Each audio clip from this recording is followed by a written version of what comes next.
Somnifère, le podcast. Bonsoir à toutes et à tous, nous sommes le dimanche 25 septembre et Somnifère vous propose ce soir de découvrir un conte à dormir debout sur les thèmes de l'orgueil et de la vanité. C'est un récit d'Oscar Wilde intitulé « La fameuse fusée ». Et juste avant cela, une séance de relaxation sous la forme d'une détente progressive du corps.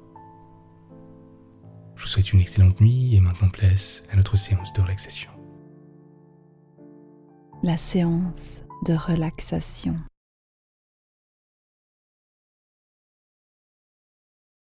Assurez-vous que la position dans laquelle vous vous trouvez est confortable.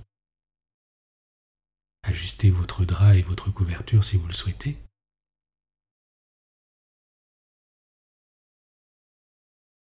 Et si ce n'est déjà fait, fermez les yeux.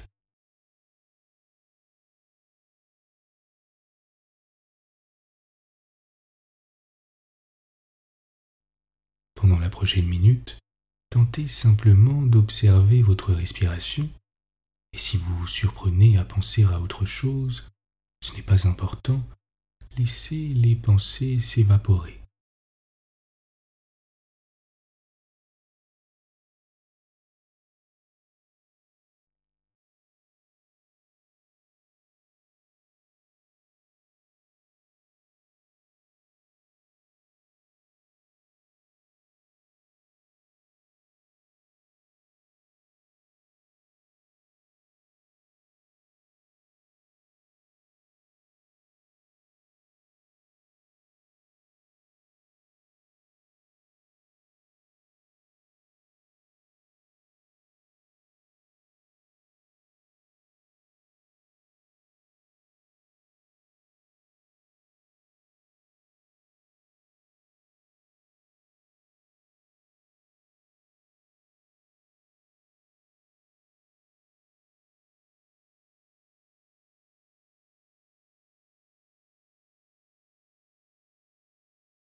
Notez comme vous êtes à l'aise, comme il est confortable de prendre du temps pour déconnecter et laissez tranquillement vos pensées se perdre si vous le souhaitez, en observant votre respiration qui s'apaise et votre ventre qui monte et qui descend.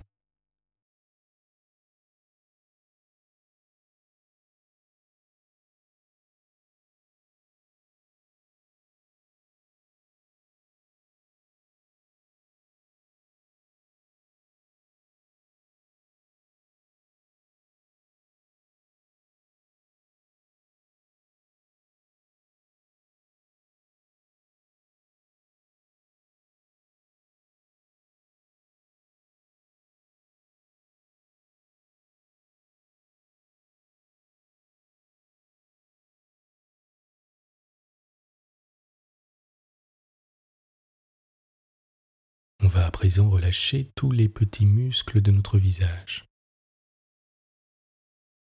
La mâchoire qui se desserre,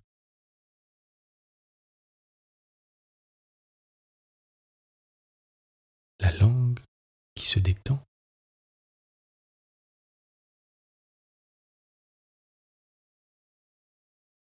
le front et l'espace entre les deux sourcils qui se déplissent.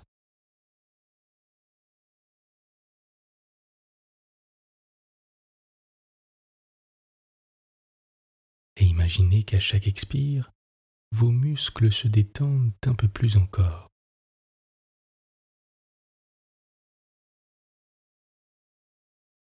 À chaque expire, votre corps s'enfonce encore un peu plus dans le matelas.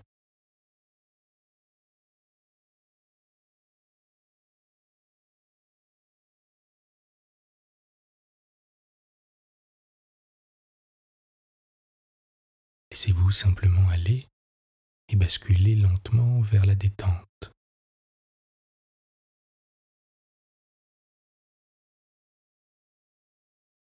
Portez à présent votre attention sur vos deux pieds et sentez comme une douce sensation de détente les envelopper.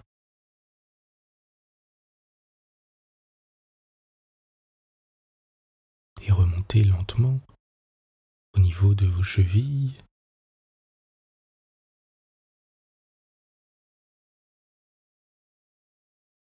vos mollets,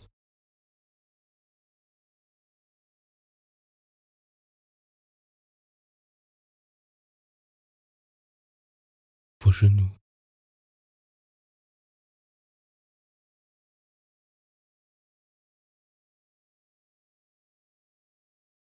vos cuisses,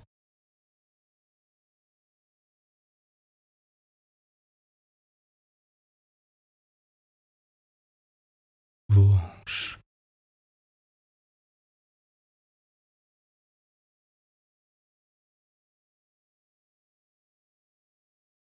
votre ventre qui continue de vous bercer tranquillement.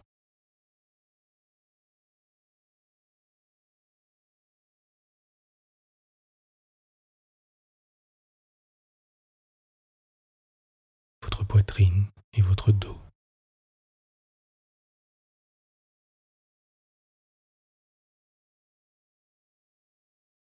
Vos épaules qui sont complètement relâchées.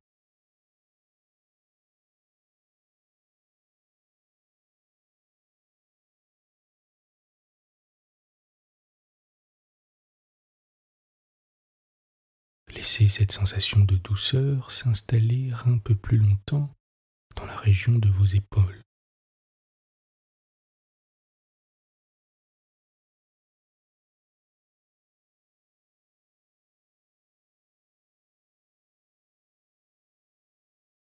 Avant de rejoindre votre nuque tranquillement.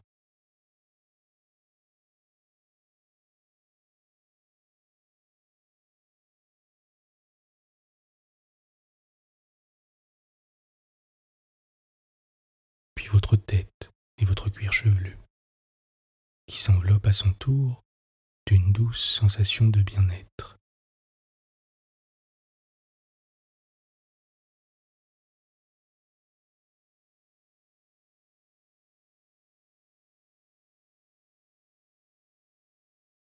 Ne faites rien d'autre à présent que de profiter de cet état de détente et de quiétude.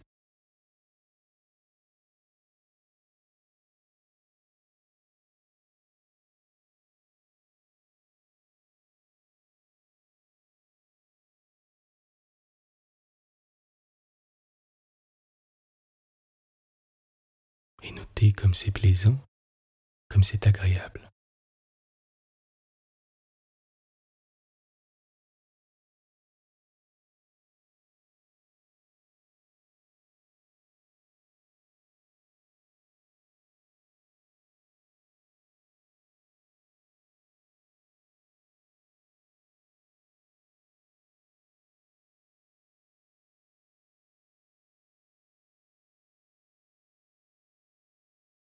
Vous êtes calme et détendu.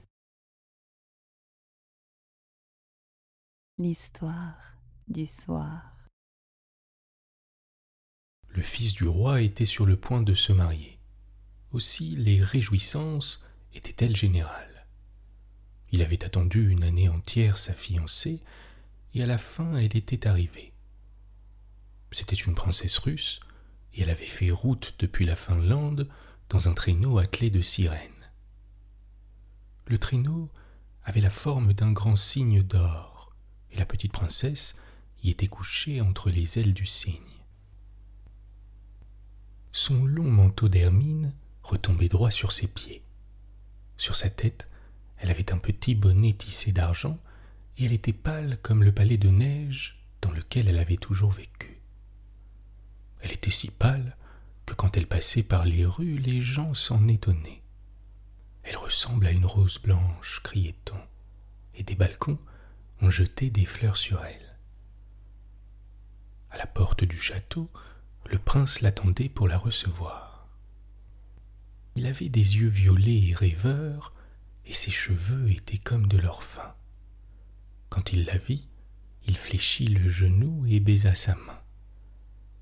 « Votre portrait était beau, murmura-t-il, mais vous êtes plus belle que votre portrait. » Et la petite princesse rougit.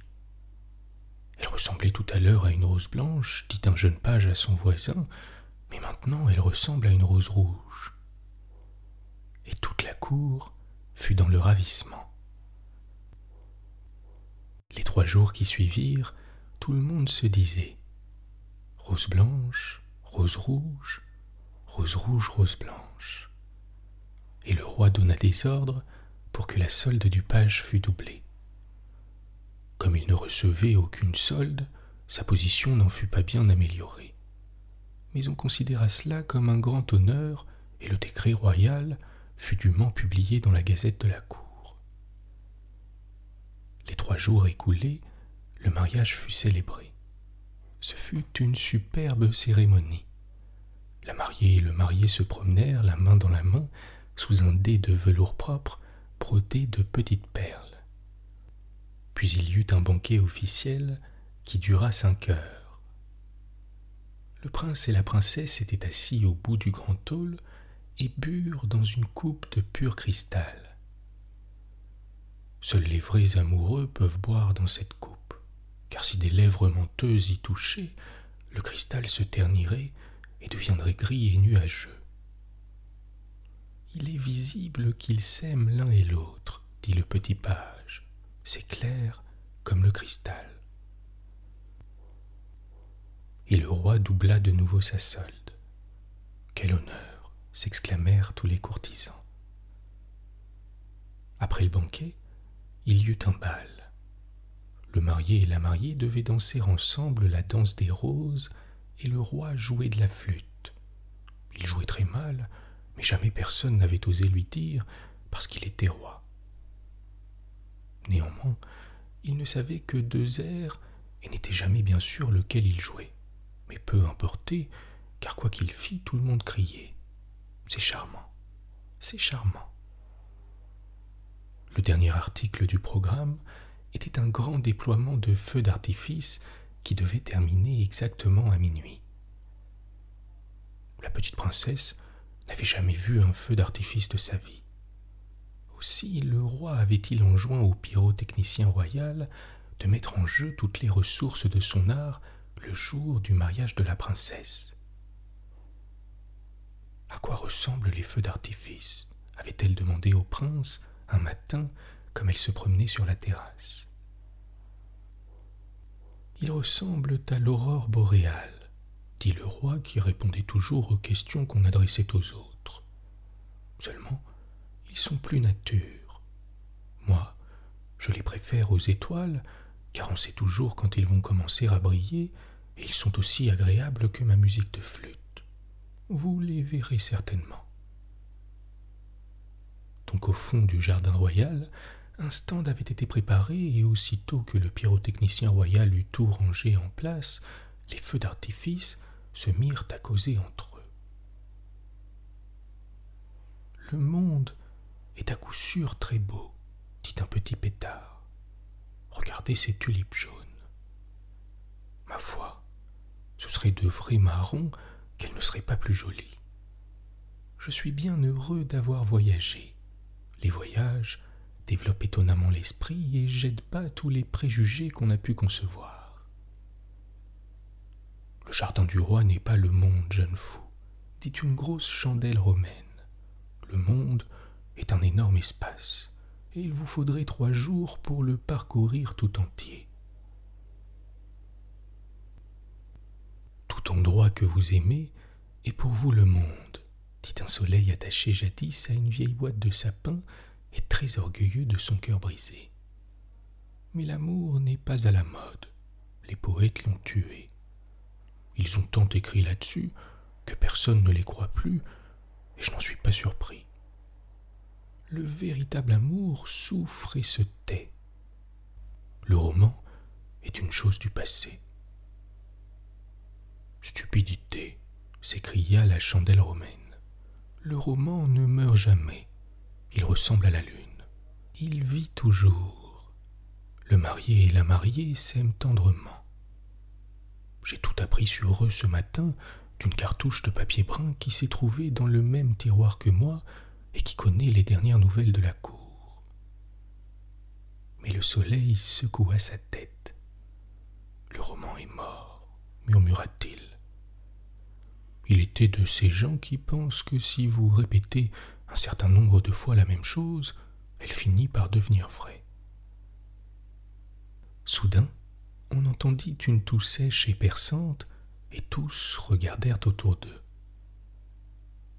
C'était une petite fusée au regard hautain qui était attachée au bout d'un bâton.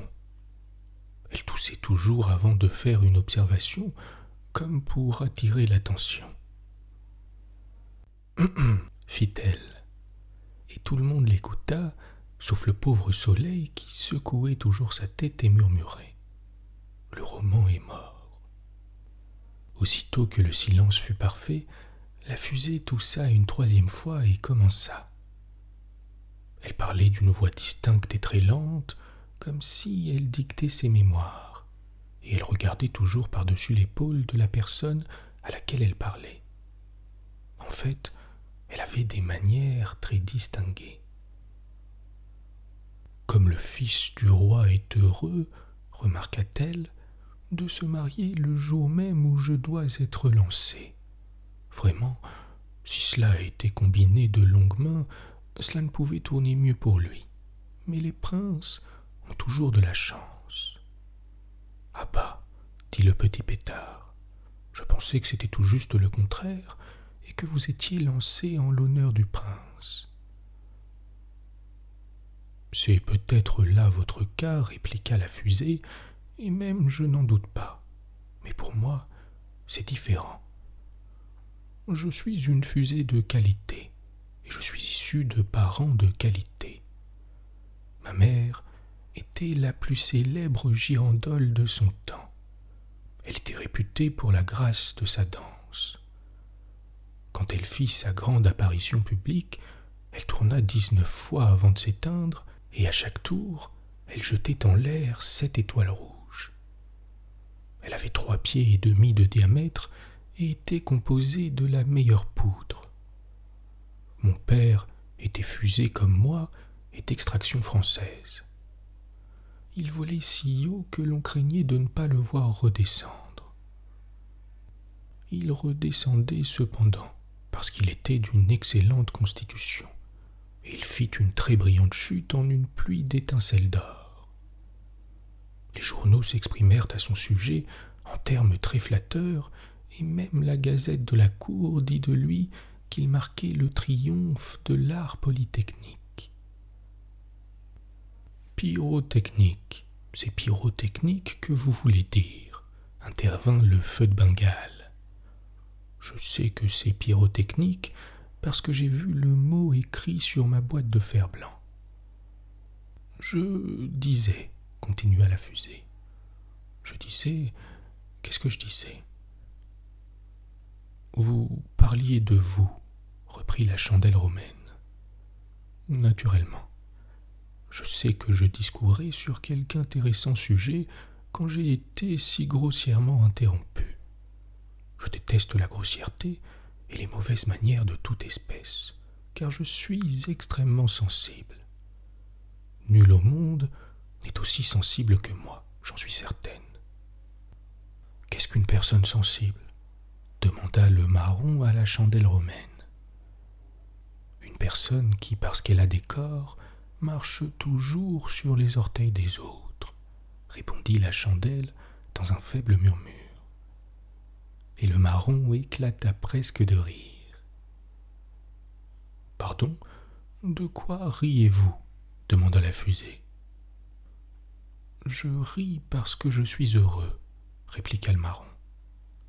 « C'est là un motif bien égoïste » dit la fusée avec colère. « Quel droit avez-vous d'être heureux? Vous devriez penser aux autres. En fait, vous devriez penser à moi. Je pense toujours à moi et j'estime que tout le monde devrait faire de même. C'est là ce qu'on appelle la sympathie. C'est une belle vertu et je la possède à un haut degré.